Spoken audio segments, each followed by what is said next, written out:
Did you know that Uganda, with its motto "For God and my country," holds a special place in the eyes of God? Just as God chose Israel to be the firstborn of God, it is believed that in these last days, God has called Uganda to be the second-born. In the book of Isaiah 18, 1-9, it is believed that God was talking about Uganda, chosen to be a priesthood nation.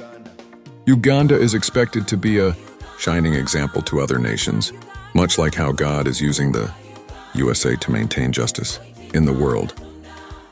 It is believed that God will use Uganda to demonstrate that it is He alone who liberated Israel in Egypt.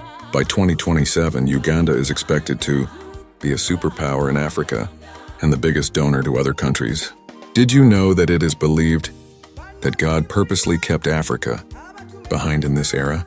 In 2020, a message was given to Apostle Sam Kimuli Bazukuke that it's time for Africa to rise and take its rightful place on the global stage. However, it is believed that God wants Uganda to first stand in its position, and other African nations will follow. So, as we reflect on Uganda's independence in 1962 and the significance of its motto, "For God and my country," it is clear that Uganda is destined for great things.